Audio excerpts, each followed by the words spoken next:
Welcome to the first part of Unit 8. In Unit 8, we're going to focus on the force of friction.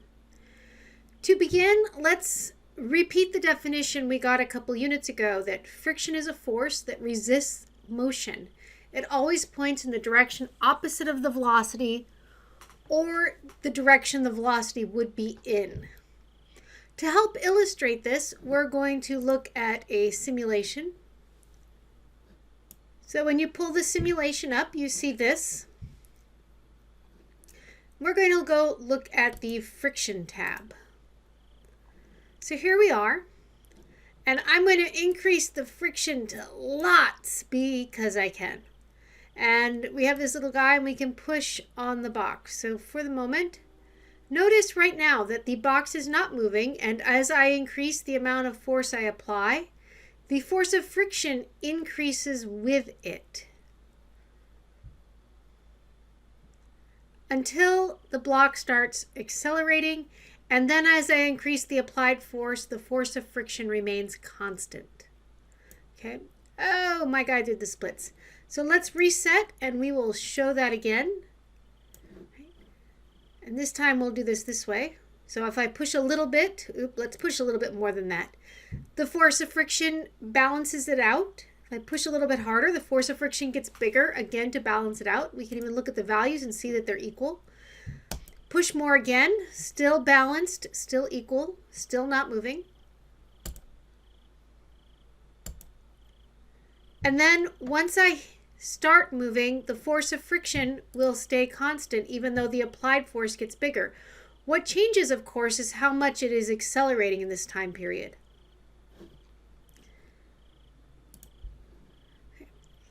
So what you saw is there are two types of friction. There is static friction, which occurs when the object is not moving. And static friction is multi-valued. It can be as big as it needs to be to balance out the amount of force that's being applied to the object. But eventually it hits a maximum value, and the maximum value for static friction is given by a coefficient of friction multiplied by a normal force. In general, what I would say is the force of static friction has to be less than or equal to that magical coefficient times the normal force. Now this coefficient is a unitless number, which is indicative of the two surfaces that are interacting. For those of you who don't know, that letter is the Greek letter mu. On the other hand, we have kinetic friction whenever we are moving. Kinetic friction is single valued, and its value is given by the coefficient of kinetic friction multiplied by the normal force. And again, this coefficient is a unitless parameter which specifies the interacting surfaces. Now, you will hear me say that friction is fun, because if you look at the general formula, you get F equals mu n, and it looks like it spells the word fun. It's an easy way of remembering it. Another thing that I will point out now, and coming up we have a table with these values that will show this better, is the coefficient of static friction is always greater than the coefficient of kinetic friction.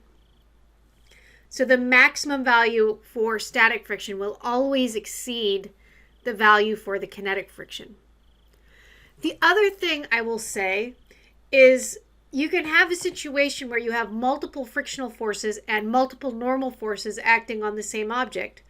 And the best way to match them up is to match the subscript. So FAB is going to be mu times NAB, for example. Right? They have to come from the same, the interaction of the same two objects, if you will.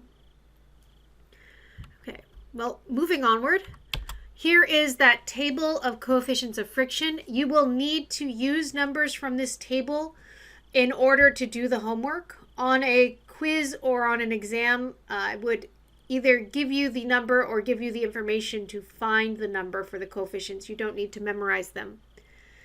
If you look at the list, you can see that indeed the coefficients of static friction here are always bigger than the corresponding coefficient of kinetic friction. Sometimes they're really close, like bone lubricated by synovial fluid. Okay. And things that you would expect, if I have shoes on ice, the coefficient is less than shoes on wood, for example. That concludes this part of this unit. In the next two parts, we're going to be working examples dealing with friction.